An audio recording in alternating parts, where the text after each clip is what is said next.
Welcome back, everybody. And as much as this may come as a disappointment to some, this is not a big, mean, jolly green video. What this is the backstory to the story. For those unfamiliar, Big, Mean Jolly Green was once Jolly Green. He was a TRX-4. And through the combination of fabrication, time, and money, I turned him into a TRX-6. He sits in this current condition now with a cut-up J-Concepts K10 pickup cab because I can't for the life of me figure out what I want to do for a body. Like, I like the K10, but it does not fit super great. It rubs a super lot because it was cut too low.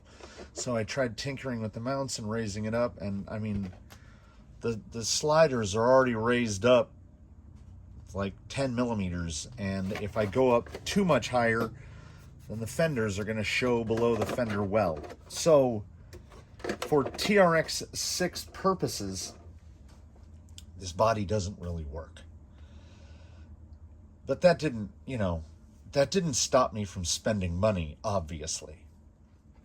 Because I, of course, ordered another K10, and I started cutting it out, and I started dry fitting it, and like nothing about it inspired any kind of confidence. So I said, we're going to set that aside for a second. And it was literally only aside for a second. Because some may remember this popped up in a State of the Canyon video a couple weeks ago, where I just started bolting 10-2 parts to a frame, and I've got this little Vatera half cab, and I was going to slap that together.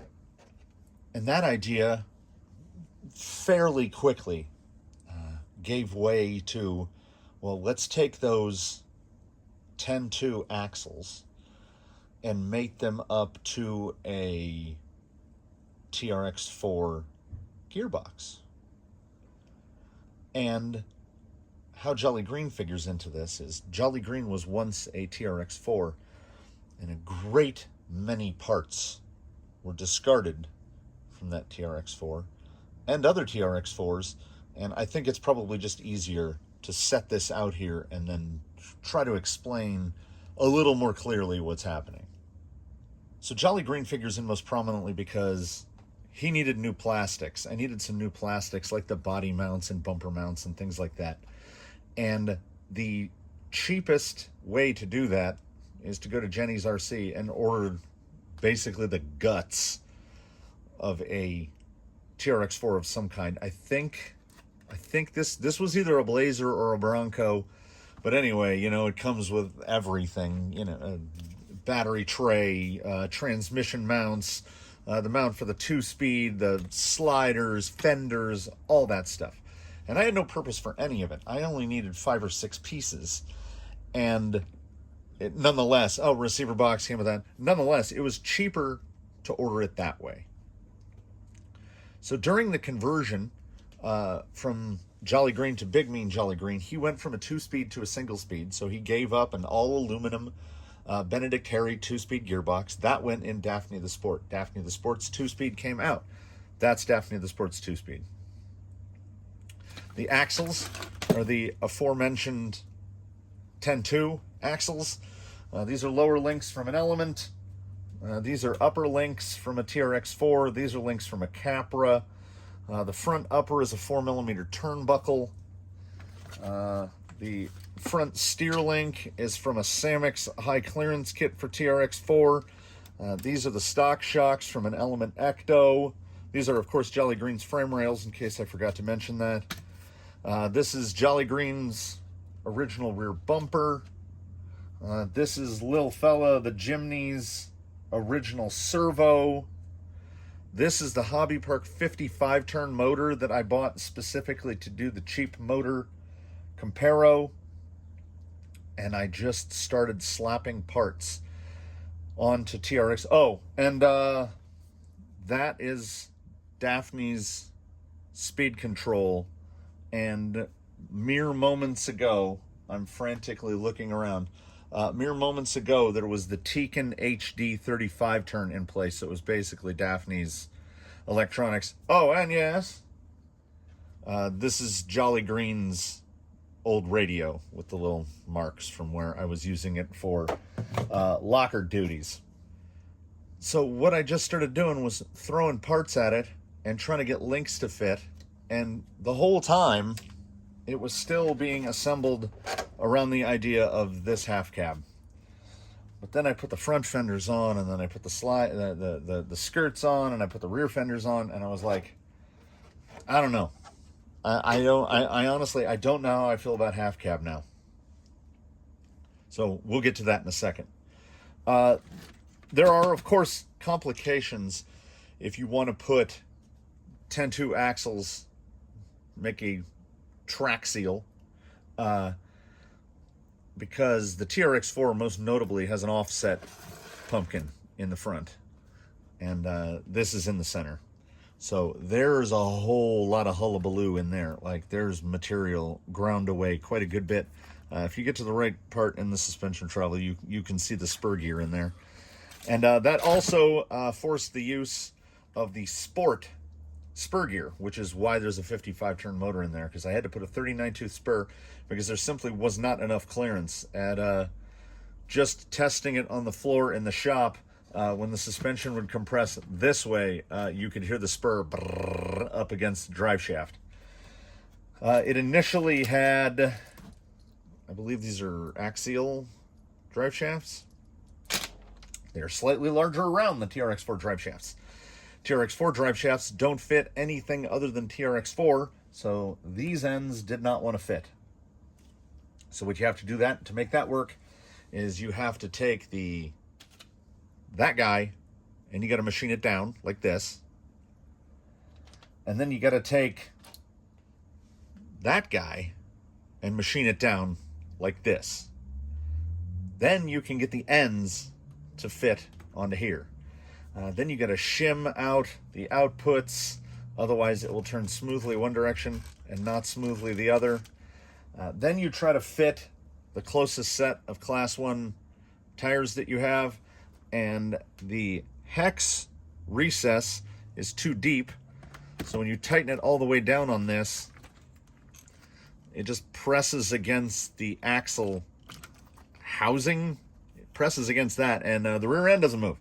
So it just drags its butt around on the ground.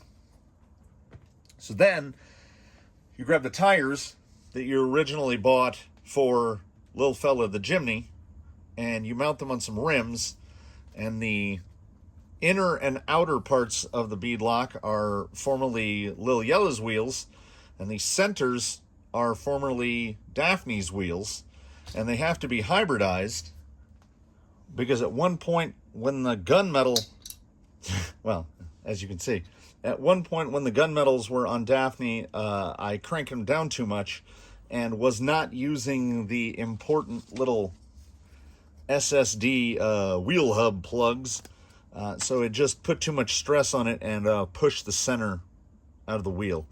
You can kind of, like, they kind of still work. I thought it was just a better idea to just assemble them this way. So that gets us to right about where we are now. We've got J Concepts Class 1 bounty hunters, and they do not have a deep hex.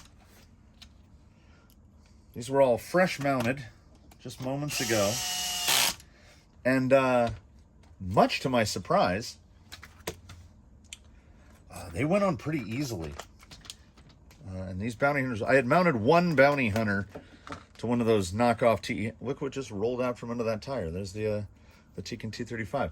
I was genuinely hoping to use that motor. It's a very smooth motor. I like it very much. But when I had to drop 6 teeth off the spur, I thought to myself, we're going to need to go down in turns a little, especially as this thing has a 2-speed in it. And before I got the 2-speed connected, I just had the shaft pushed in, forgetting that when the shaft is pushed in, it's in high. So I was like, oh my God, I've lost the portal gear reduction. This thing is going to be a lightning bolt that zooms around on the floor at 1,000 miles an hour. This was not the case. I was in high. So low is actually pretty low. It's acceptably low. So in with the kit is, of course, the sliders. We've got A and B. Yeah, we got A and B. Yeah, they would go like that. But they can't go like that because the body that you saw a few minutes ago wouldn't fit because, I don't know, Traxxas likes to have their bodies come down real far. So you do some trial and error, and you arrive upon a correct length for a spacer, and then you have to make them, and then you have to recess them down so they will fit up into there like that. And then you forget numerous times that you need to make 8 of them. So I made 4 of them and walked away, and then realized, yeah, there's 4 of them per slider. The good part about when you machine a part yourself, if you do it well enough, things kind of stay together. This is ABS rod that I don't know what we initially bought it for. I do know that it dates back to the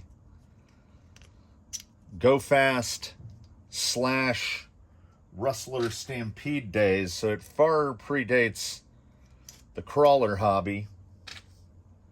And then you dig into the vast collection of fasteners, because it occurs to you that with a 20 millimeter spacer for the slider, you're gonna need some big long screws to hold these things on, and you're correct. So holding the sliders on M3 by 30. Oop.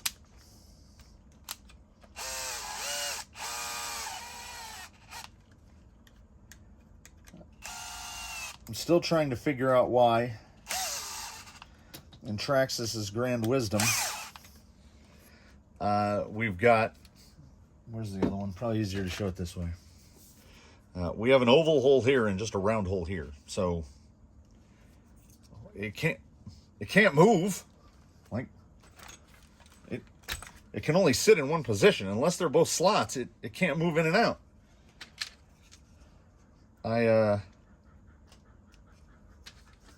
I'm ill-equipped to delve into the mind of the engineer. I'm pretty proud of myself on these guys, though. They really do snap together. And hopefully I have the correct amount of threads coming out of the bottom so that they don't snap off as, oh, this one's really tight, as that is a fair amount of leverage.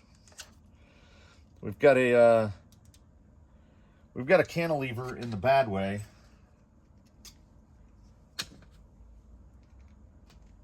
So I think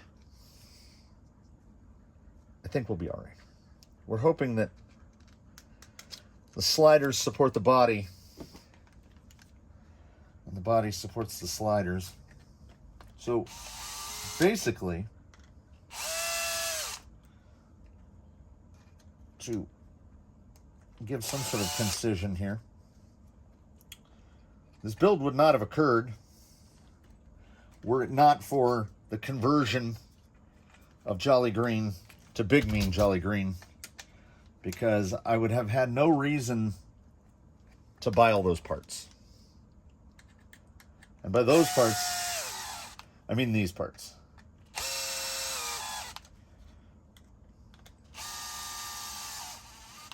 Jolly Green is running full fenders, but he's running narrows. I guess the 6 runs narrows all the way around. There was a decent amount of trimming along the front fenders here. I have not cleaned it up yet. I think all of the extra little bits of fabrication and cutting and carving, I think it's going to pay off, because I bring you into this project quite a bit in. We're a good ways in to the fabrication of this, and I mean, let's be honest, the amount of fabrication, actual fabrication, what I would tend to do, is fairly minimal. I don't know if the bumper is going to get more sophisticated than what you see before you, which is 2 bumper pins, whatever these things are, and a piece of, I think it's 3/8 solid bar. You want some weight in the front? We'll get you some weight in the front. So hopefully I made that line up with the pinhole. I did. It's almost, that is a happy accident. I mean, it was the intention, but the fact that it actually happened qualifies as a happy accident. So give a little cinch on this. And building the bumper out of a steel bar definitely allows me to do whatever. You know, I could make a big bull bar on there. I could do whatever. Anyhow, there it is. And I've tested it on the floor, and it runs. The rear end is a good bit softer than the front. I think that will be fine. We're going with the, I love this. Like, this was a thing I'd never gotten to experience before, because my Traxxas vehicles essentially started off as Defenders and a Sport Kit. And the Sport Kit doesn't come with fenders. So I never knew how nice it was to just be able to slap the battery up here in front of the servo. Yeah, oh, and a battery strap from a Phoenix. Why not? So, in pre-summary, this is a rig, a build, if you will, that had absolutely nothing bought for this. This thing is Fallout. It was built from the leavings and replacements and cast-offs and incidentally bought extras from other rigs.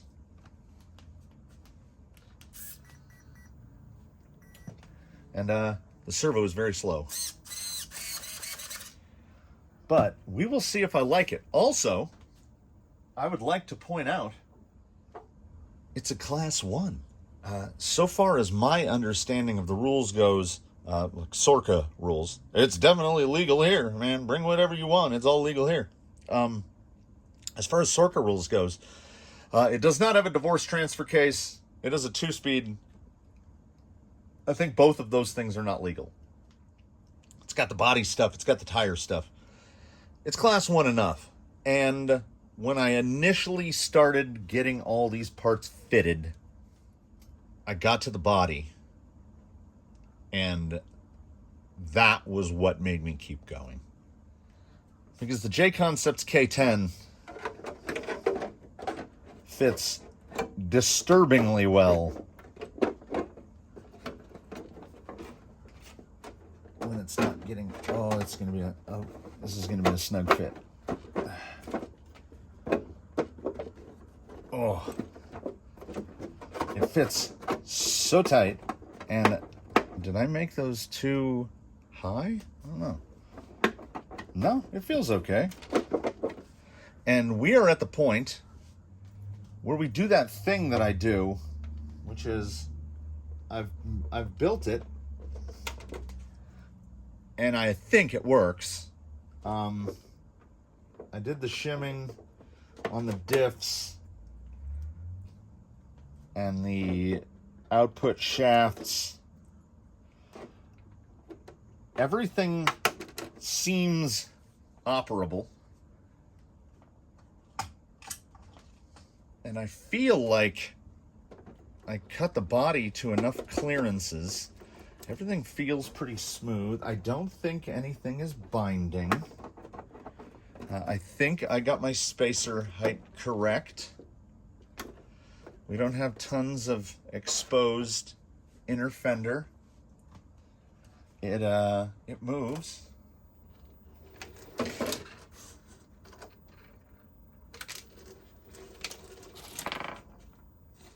I don't know what. Okay, is that high or low?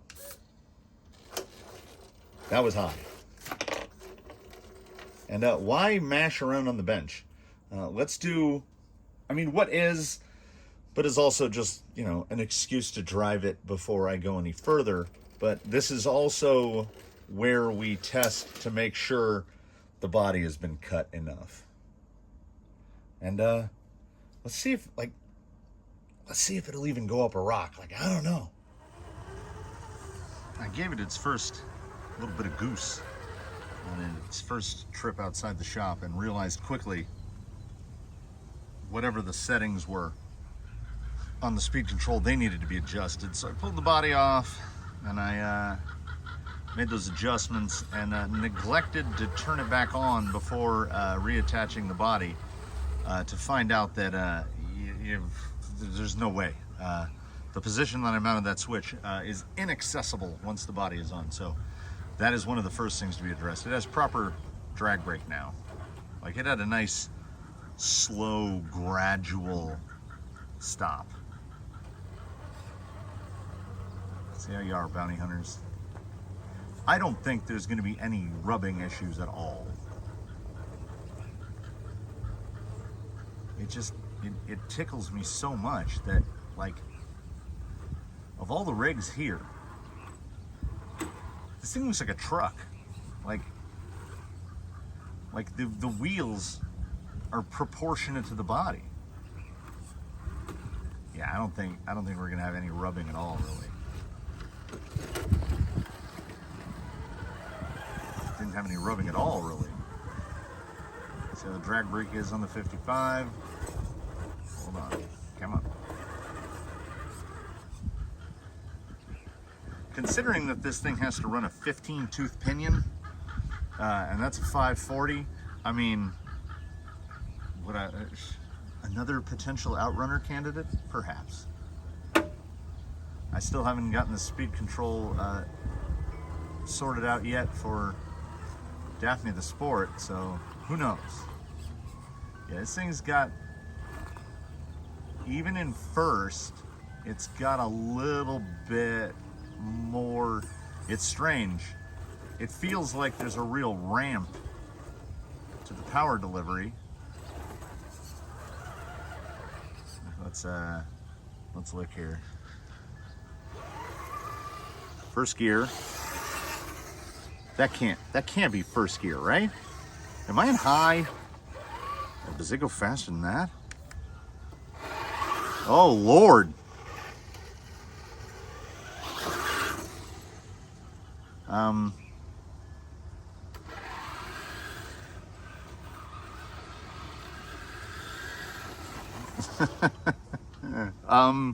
So yeah, the loss of gear reduction when removing portals. Yeah, I'm not gonna mess with any more brushed stuff for this guy, period.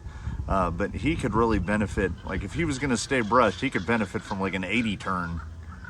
It'll get properly slow. I have some low speed, but you give it just the tiniest bit.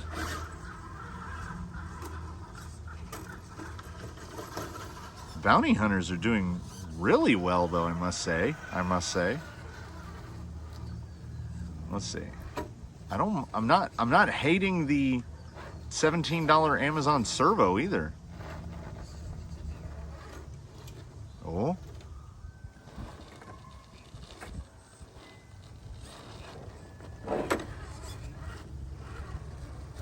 His low speed control is good.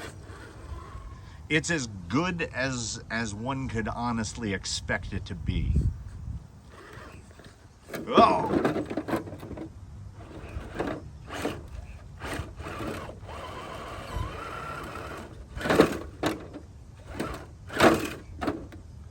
This is just abusive. Well, oh, well, that just made it so much worse. And I had honestly debated with myself, on how to paint it. And I was going back and forth. Try my second patina, just do a basic paint job, do a two-tone, you know, like with the white sides, you know, 70s throwback kind of thing. And then I was driving over where the trucks go to dump concrete. I could just bring it here. Here it comes. So I'm driving over where the trucks dump concrete, and there's an old Chevy pickup, like same sort of vintage as this guy, and it didn't have the faux patina. It had the real patina. And I have a mental snapshot of it, and I'm going to try to attempt to simulate it on the body of this. So I don't care if the shell gets a little scratched up. I haven't scanned the masks yet to cut the outer masks on the Cricut. I'm going to do that shortly. But for the first part, this is obviously, you know, it came from the Workbench, because this did indeed come from the Workbench. And I will only be using colors that I currently already have on hand. Oh, there we go.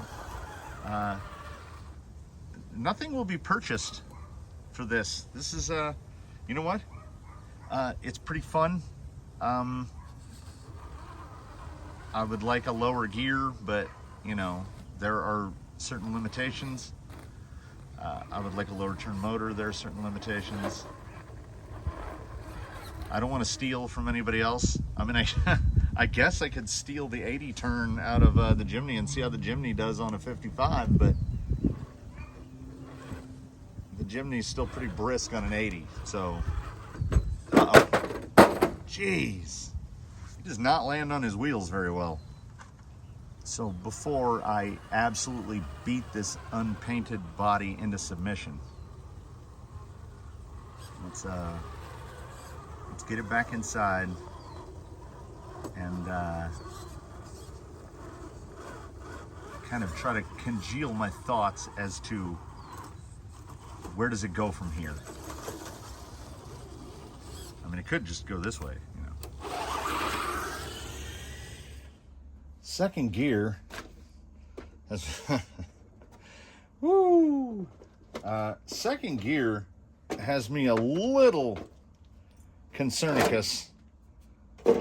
Wow, I thought that was going to be significantly more dusty on there, because like it behaves like a gas crisis era engine, in that, oh no, I guess that's not too bad. Motor's about 115, speed control's about 115, so fender's about 100 degrees, the power switch is 105, so okay. When I picked it up from the belly like this, I was like, oh, I can feel heat on my hand.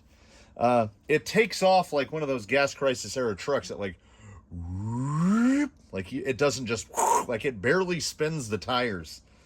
So, you know, it was a motor out of a bin. It might not be the final motor. It's probably not the final motor, because I mean, I like the truck so far. I have to dig out the masks, and then I can scan those and print those, well, cut them, so I can do the inner and outer masks. Good thing I'm pulling all this off. That was just a couple tumbles out there. Yeah, don't be like me. Like, also, this is more leading to why it should be patina finished, because I just beat the living hell out of it in 5 minutes of wheeling it on some rocks. I think its handling overall is pretty good. It's pretty neutral. I'm really happy with how the undercarriage came out, because we don't have to deal with portals. Drive shaft, oh, we can see just like that. Drive shaft angle is pretty much flat, front and rear. Good angle on the pumpkin. They're high pinion pumpkins, so I'm not noticing a lot of torque twist. It has a little bit of pitch when it first launches, but not much. Whatever springs were already on these feel pretty good. The bounty hunters felt pretty good. Everything felt pretty good, except for this switch placement. And I think these spacers are about 2 millimeters too high, because when the body is in place, and it's kind of a harkens back to the Defender, it's kind of a trick to get it in place with the way it fits. Before I put the spacers on, you see the little cuts in the back of the Lexan there. They would sit right down like that. But now I think because the sides are getting pushed up, it doesn't sit down quite as low as it could. Though when it is pinned down, I mean, the side is like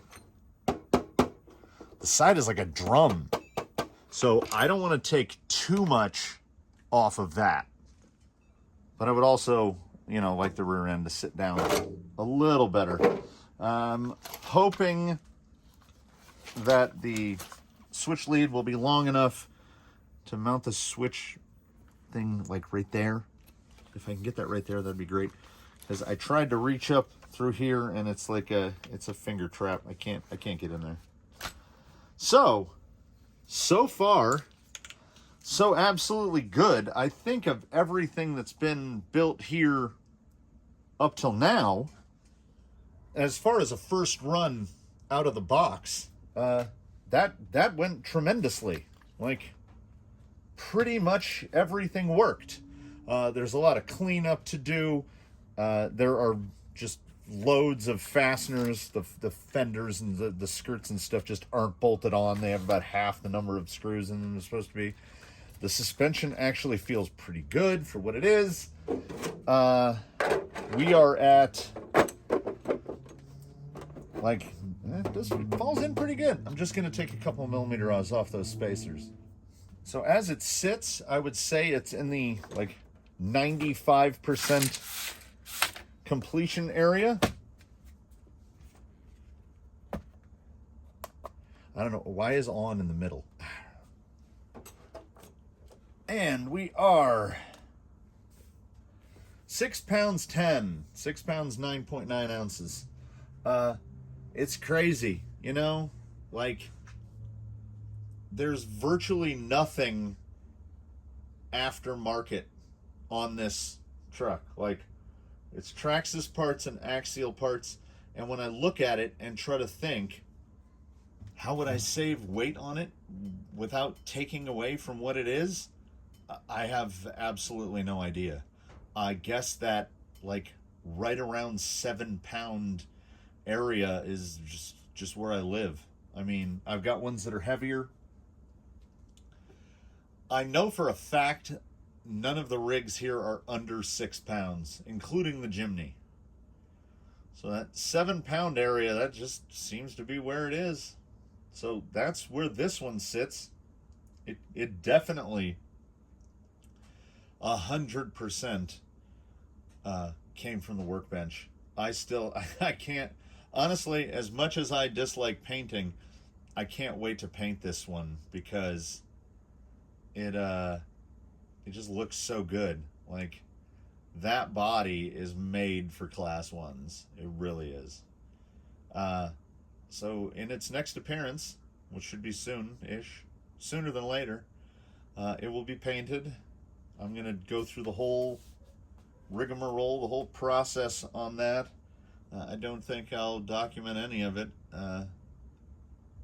You know, just enjoy the zen of it, right? So, thanks for tuning in for this one. This somewhat of a non sequitur. I mean, it's what I do, but it's not what I'm supposed to be working on, right? Right? Where's the Rift? Where's Big Mean Jolly Green? What else is on the board? Where's Daphne's bed? I don't know. I built this instead. So, thanks for watching. Leave a comment below. Leave a like if you liked it. Subscribe if you haven't. Tune in for the next one. And as always, have a good one, everybody.